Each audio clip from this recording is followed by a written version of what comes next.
제하여 주시옵소서. 감사드리며 예수님의 이름으로 기도합니다. 아멘. 오늘 함께 나눌 하나님의 말씀은 사사기 7장 9절에서 25절까지의 말씀입니다. 사사기 7장 9절에서 25절까지의 말씀 읽으실 때 저와 여러분이 한 절씩 교독하여 읽고 마지막 절은 함께 합독하여 읽으시겠습니다. 그 밤에 여호와께서 기드온에게 이르시되 일어나 진영으로 내려가라. 내가 그것을 내 손에 넘겨 주었느니라.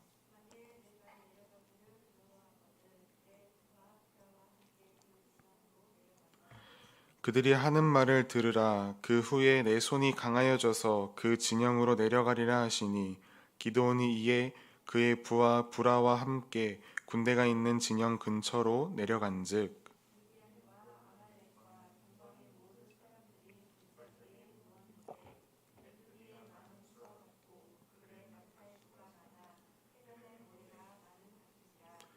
기드온이 그곳에 이른즉 어떤 사람이 그의 친구에게 꿈을 말하여 이르기를 보라, 내가 한 꿈을 꾸었는데 꿈에 보리떡 한 덩어리가 미디안 진영으로 굴러 들어와 한 장막에 이르러 그것을 쳐서 무너뜨려 위쪽으로 엎으니 그 장막이 쓰러지더라.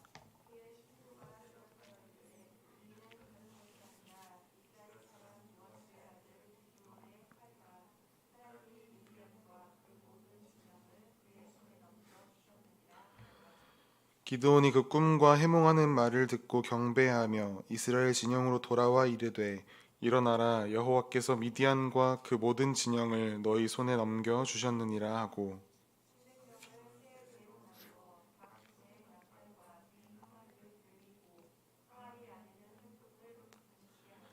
그들에게 이르되 너희는 나만 보고 내가 하는 대로 하되 내가 그 진영 근처에 이르러서 내가 하는 대로 너희도 그리하여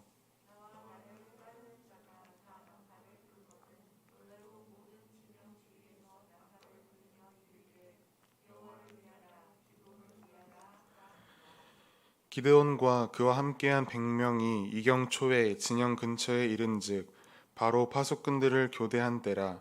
그들이 나팔을 불며 손에 가졌던 항아리를 부수니라.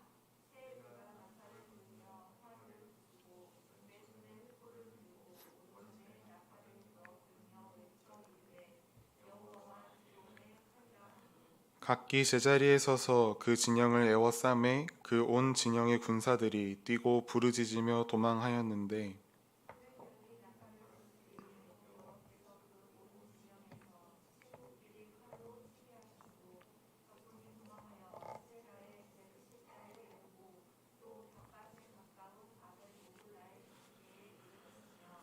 이스라엘 사람들은 납달리와 아셀과 곧 므낫세에서부터 부름을 받고 미디안을 추격하였더라.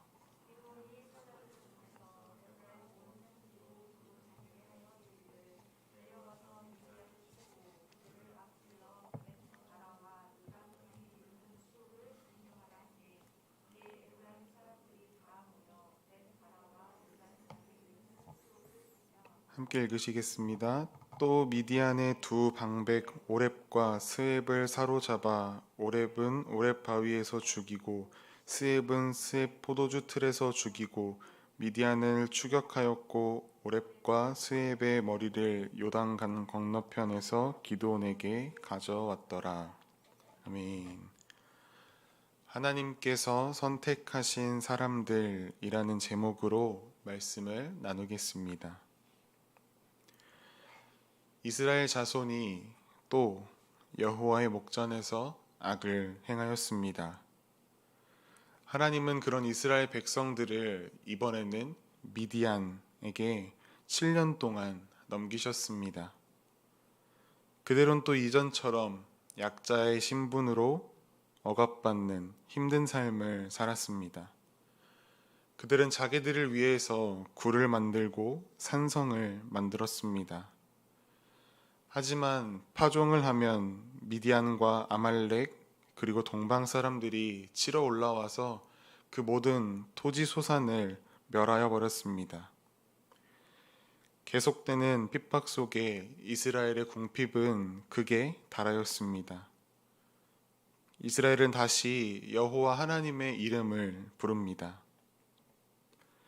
이제 이스라엘을 사랑하시는 하나님께서 이번에도 사사 한 명을 이스라엘에게 보내십니다. 그가 바로 우리가 이번 한 주간 동안 큐티 속에서 마주하고 있는 기드온입니다.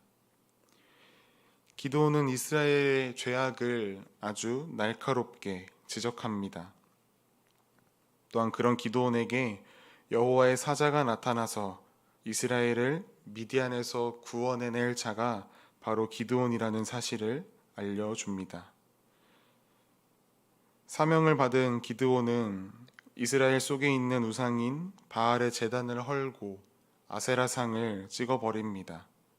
그리고 이제 미디안과 싸우기 위해서 전쟁을 준비합니다. 나팔 소리가 울립니다. 너나 할 것 없이 군인이라 할 수 있는 많은 젊은이들이 기드온의 나팔 소리 앞에 모였습니다. 그들은 기드온에 대한 소문을 들었던 사람입니다. 기드온이 하나님을 만났단다. 우상을 찍어버렸지만 아무 해도 입지 않았고 미디안과 싸우라는 하나님의 명령을 받았다고 한다. 라는 이러한 소문들 말입니다. 그러한 소문들을 들으면서 어찌 보면 모이면 안 될 것 같은 이러한 분위기 속에 그들이 모였습니다. 하지만 단 한 명도 준비된 자가 없었습니다. 입으로는 용맹하지만 실제로는 온갖 두려움에 떨고 있는 오합지졸들입니다. 자기 민족을 지켜낼 만한 믿음직한 군대와는 거리가 멀어 보입니다. 모두 3만 2천 명이 모였습니다. 그에 비해 미디안의 군대는 13만 명이 넘습니다. 무기 하나 없는 이스라엘의 군대는 이미 수적으로부터 열세합니다. 하지만 하나님께서는 사람이 생각하기로는 도저히 이길 수 없을 것 같은 전쟁으로 준비시키십니다.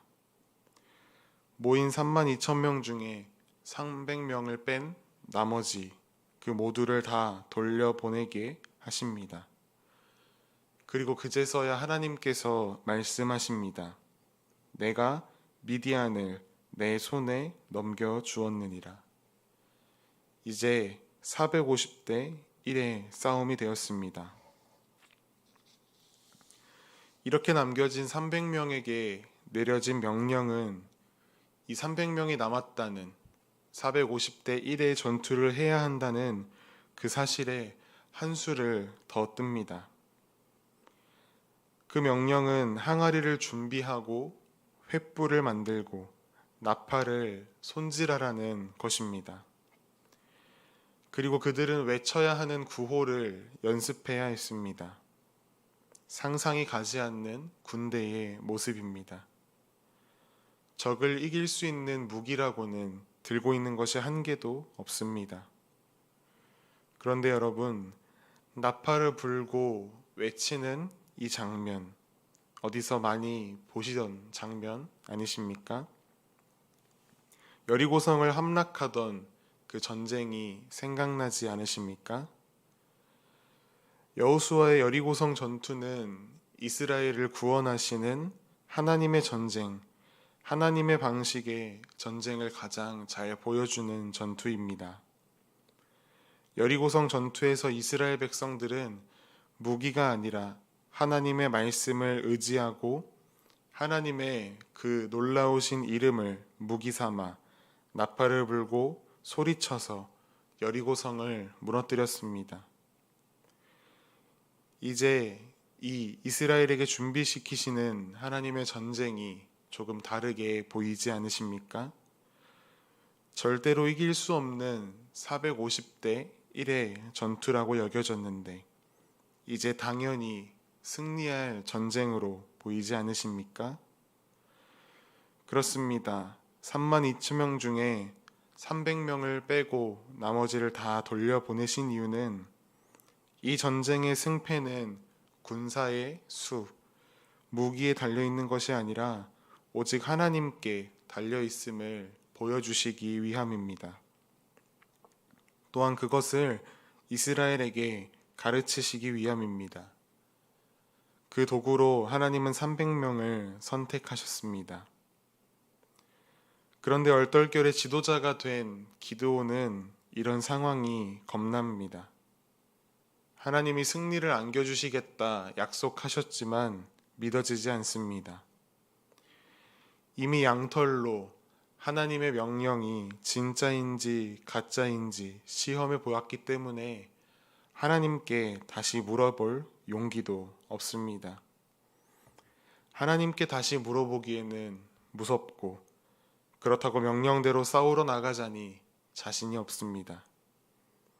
그런 기드온의 속을 아신 하나님께서 기드온에게 적진을 탐방하고 오게끔 하십니다. 기드온이 가서 보았습니다. 이미 그들은 전쟁에서 질 준비를 하고 있었습니다. 그 적군들의 대화를 듣고서야 그제서야 기드온은 용기를 냅니다. 새벽에 적진의 끝에 모여서 나팔을 불며 항아리를 부쉈습니다. 왼손에 횃불을 들고 오른손에 나팔을 들며 불며 외쳤습니다. 여호와와 기드온의 칼이다. 각기 제 자리에 서서 그 진영을 에워쌌습니다. 그랬더니 하나님의 역사가 일어나기 시작합니다. 미디안 진영의 군사들이 뛰고 소리치며 도망가는데 도망가면서 그들이 서로 싸우기 시작합니다. 기드온과 300명은 따라가며 소리치기만 합니다. 신기하게도 미디안 군인들은 이스라엘 사람들이 살고 있는 지역으로만 도망합니다. 돌려보내어졌던 이스라엘의 모든 군사들이 합세합니다. 그들은 요단강 줄기에서 미디안 군인들의 장수를 포함한 거의 모든 미디안 군대를 죽였습니다. 이스라엘이 승리했습니다. 아니, 하나님께서 모든 이스라엘 땅에서 승리하셨습니다. 그들은 나팔 소리를 듣고 달려왔습니다. 무기도 챙겨오지 못했고 식량도 하나 가져오지 않았습니다. 그저 군대가 되기 위해서 달려왔습니다. 전쟁을 어떻게 해야 하는지도 몰랐고 그저 알고 있었던 것은 나팔 소리가 울리면 하나님의 군대가 되어야 한다는 것, 자신들의 조상으로부터 배운 것이 그것 하나였습니다. 그들은 미디안 군사가 얼마나 큰지, 이것이 우리가 이길 수 있는 전투인지 저울질하지 않았습니다. 그저 본능처럼 하나님의 말씀에 응답했습니다. 그 300명 중에 누구도 군인이 될 자격이 없었습니다. 손으로 물을 떠서 먹은 것이 무슨 용맹함, 무슨 자랑이 되겠습니까? 그저 하나님의 명령대로 횃불을 들었고 나팔을 불었고 하나님께서 세우신 지도자와 하나님의 이름으로 소리쳤습니다. 그 사람들은 그것으로 하나님의 백성을 구원하는 역할을 감당했습니다. 그 300명을 선택하신 것은 하나님이십니다. 하나님의 역사의 주인공으로 하나님은 300명을 사용하셨습니다. 그 기적의 역사를 눈으로 보고 몸으로 체험할 수 있었던 것은 하나님이 선택해 주신 은혜를 입었기 때문입니다. 마찬가지로 우리도 하나님이 선택하신 사람들입니다. 우리가 온 것이 아닌 예수님의 은혜로 말미암아 선택받아 이 자리에 온 자들입니다. 우리도 300명의 군사와 마찬가지로 이 악한 세상과의 싸움이 사실 어떻게 전개될지는 알 수 없습니다. 아무것도 우리가 아는 것이 없습니다. 세상에 쓸모없는 사람이 되고 싶은 사람이 어디에 있겠습니까? 누구나 자신이 속한 곳에서 자신이 필요한 사람이 되기를 원합니다. 그것은 하나님을 믿는 우리에게도 다르지 않은 것 같습니다.